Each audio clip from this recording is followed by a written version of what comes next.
ఇవాళ యావత్తు ప్రపంచము మాట్లాడుతున్న ఒక అతి ముఖ్యమైన విషయం అంటే ఇరాన్కి అమెరికాకు మధ్య యుద్ధము జరుగుతోంది.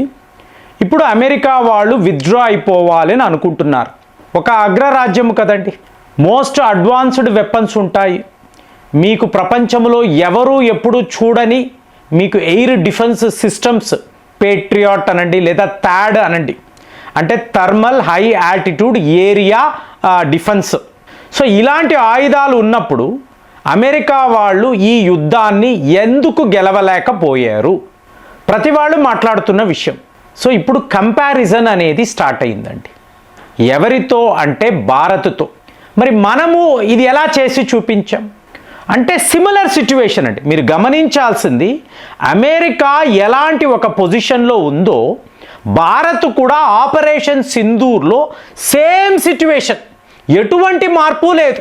కానీ ఇరాన్ యొక్క దాడులకు భయపడి అమెరికా వాళ్ళు ఇవాళ వెనక్కి వచ్చేస్తున్నారు. భారత్ దాడులకు భయపడి పాకిస్తాన్ వాడు శరణు కోరాడు. ఎలా జరిగింది అంటే, మీకు అమెరికా ఎక్కడ భయపడింది, మీకు భారత్ ఎక్కడ విజయాన్ని సాధించింది తెలుసుకోవాలి కదా. మనకన్నా ఎన్నో రెట్లు అడ్వాన్స్డ్ కంట్రీ అమెరికా. వాళ్ళు ఎందుకు ఈ యుద్ధములో గెలవలేకపోయారు? సో చాలా పెద్ద ప్రశ్న. ఇంకా చెప్పాలంటే భారత్కు టైం టెస్టెడ్ ఛాలెంజ్ అండి. ఇలాంటి ఒక ఛాలెంజ్ను మనము మన చరిత్రలో ఎప్పుడు ఫేస్ చేయలేదు, ఫేస్ చేశాం. ఇప్పుడు ఇది ఎలా ఉంటుందంటే, ఒక 12 రోజుల యుద్ధములో ఇరాన్ వాళ్ళు 2100 షాహిద్ డ్రోన్లు వాడారు. మీకు దీని ఖర్చు ఎంత అండి? 4000 అమెరికన్ డాలర్స్. మరి ఈ డ్రోన్స్ని ఆపాలి అంటే అమెరికా వాడు 200 ఇంటర్సెప్టర్ మిజైల్స్ వాడాడు. ఒక్కొక్క మిజైల్ యొక్క ఖర్చు 33 కోట్ల రూపాయలు. అంటే 4000 అమెరికన్ డాలర్స్ అన్నప్పుడు ఒక 4 లక్షలు అనుకోండి. అదే వీళ్లకు అమెరికాకు 33 కోట్ల రూపాయలు. సో మీకు అమెరికా యొక్క సెంట్రల్ కమాండ్ వాళ్ళు ఏడుస్తున్నారు. ఇది ఏంటి యుద్ధం, ఇంత పిచ్చిగా ఉంది. వాడేమో మీకు లోయెస్ట్ చీపెస్ట్ డ్రోన్లు మన మీద వేయడము ఏమిటి, మనము దానిని ఆపడానికి ఇలా కోట్ల రూపాయలు ఖర్చు పెట్టి ఈ అస్త్రాలను వాడడం ఏంటి? ఒక థాడ్ నుంచి ఒక మిజైల్ వెళితే, పేట్రియాట్ నుంచి ఒక మిజైల్ వెళితే ఈ ఖర్చు ఎవడు భరిస్తాడు? ట్యాక్స్ పేయర్స్ అక్కడ డే అండ్ నైట్ కష్టపడి మీకు ట్యాక్సులు కడుతూ ఉంటే, అందులో మీరు ఆయుధాలు తయారు చేస్తూ ఉంటే ఇలా వేస్ట్ చేసుకుంటూ పోతే కుదురుతుందా?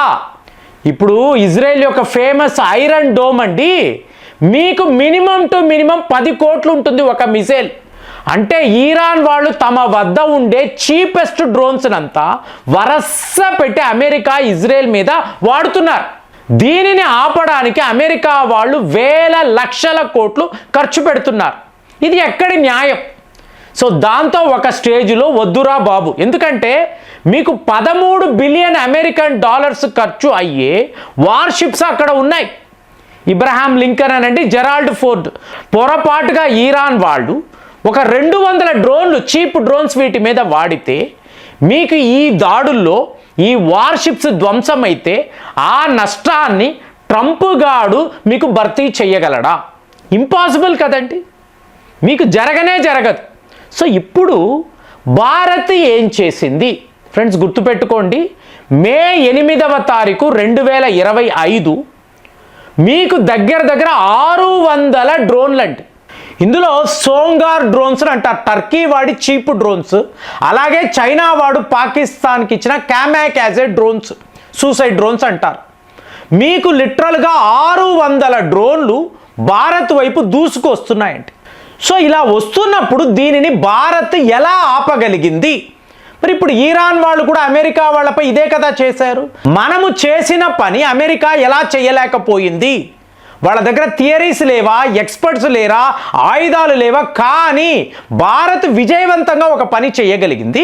ఇది అమెరికానో ఇజ్రాయెలో చేయలేకపోయారు. అంటే వీళ్ళకన్నా మన యొక్క ఎయిర్ డిఫెన్స్ సుపీరియర్గా ఉందా?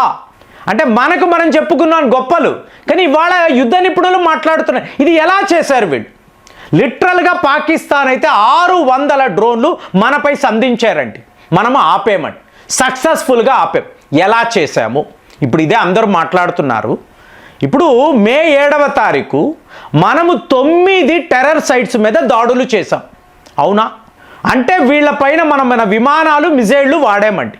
వెంటనే మీకు పాకిస్తాన్ యొక్క ఎయిర్ డిఫెన్స్ యాక్టివేట్ అయ్యింది.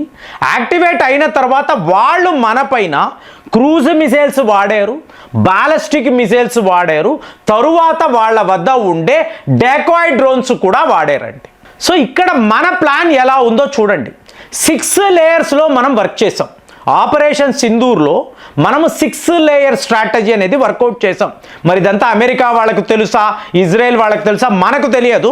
మనము మాత్రము మన వార్ రూమ్లో కూర్చొని ఇలాగ మనము పాకిస్తాన్ని ఆపాలి, ఈ రకంగా వాళ్ళను మనం డ్యామేజ్ చెయ్యాలి, ఇది ప్లాన్.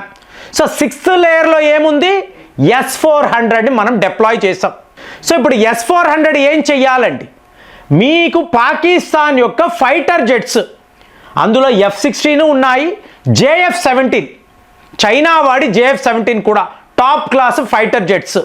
సో ఇవి భారత్ వైపు వస్తున్నప్పుడు మనము S-400ని యాక్టివేట్ చేసాం. సో మీకు 6 పాకిస్తాన్ ఫైటర్ జెట్స్ అక్కడికక్కడ కుప్పకూలిపోయాయి. తరువాత అంటే వరల్డ్లో ద హైయెస్ట్ ఎయిర్ కిల్ అంటారండి. అంటే అలాగే లాంగెస్ట్ ఎయిర్ కిల్ 300 కిలోమీటర్లు వాళ్ళ ఎర్లీ వార్నింగ్ సిస్టమ్, ఒక విమానం, దానిని మనం కూల్చగలిగాం. S-400 వాడి కూల్చగలిగాం. Next level Akash missile systems, అలాగే బారక్ 8 దీనిని పెట్టుకొని పాకిస్తాన్ వాడి ballistic missiles, cruise missiles almost equal అండి. ఖర్చులు చూసుకున్నారనుకోండి ఆల్మోస్ట్ ఈక్వల్. వీటిని పెట్టుకొని మనము వాళ్ళని న్యూట్రలైజ్ చేయగలిగాం. అంటే వాడి మిజైల్కు మనము కూడా మన వైపు నుంచి ఈ మిజైళ్ళు, ఆకాశ్ అంటే మనం లోకల్ ప్రొడక్షన్ చేస్తున్నాము, బారక్ 8 అంటే ఇజ్రాయెల్ మనము కలిసి జాయింట్ వెంచర్గా మనము ఇలాంటి మిజైల్స్ తయారు చేస్తున్నాం. కాబట్టి మనకు కూడా చవక ధరకే పడుతుంది. సో న్యూట్రలైజ్ అయిపోయాయండి ఈ మిజైళ్ళు అన్నీ కూడా, మీకు కుప్ప కూలిపోయాయి. ఇప్పుడు 600 డ్రోన్లు వస్తున్నాయి మీకు. ఇవి చాలా లో లెవెల్లో చాలా వేగంగా మన వైపు వస్తున్నాయి. ఇప్పుడు మన దగ్గర ఉండే అస్త్రాలు అంటారా, మినిమం టు మినిమం 18 కోట్లు. ఇప్పుడు ఆకాశ్ మిజైల్ అంటే 18 crores. ఇక బ్రహ్మోస్ గురించి విడిగా చెప్పక్కర్లేదు. ఇప్పుడు ఈ డ్రోన్లను పడగొట్టడానికి మీరు ఇంతంత పెద్ద అస్త్రాలు వాడితే మరి మనము ఏం చేసామో చెప్పమంటారా? సిల్కాజన్ అంటారండి, అలాగే L-17 అంటారు. ఏంటండి ఇవి అంటే మీకు మామూలుగా మనము వాడే ఆర్టిలరీ గన్స్ అండి. దీనిని మనం అడ్వాన్స్ చేసి ఈ వస్తున్న డ్రోన్స్ ఉన్నాయి చూసారా, ఆ డ్రోన్స్ ఎంత ఖర్చు అవుతుందో దానికన్నా తక్కువ ధరకే ఈ ఆయుధాలను వాడి టోటల్గా వాళ్ళ డ్రోన్స్ని అంతా కూడా మనము పేల్చివేశాం. అంటే వాడి ఖర్చు ఎంత, మన ఖర్చు ఎంత ముందే మన వద్ద క్యాల్కులేషన్ ఉంది. ఒకవేళ వాళ్ళు చీప్ డ్రోన్స్ వాడితే, డెకాయ్ డ్రోన్స్ వాడితే దానికి మన ఆర్టిలరీ వెపన్స్, ఆర్టిలరీ గన్స్ సిద్ధముగా ఉన్నాయా?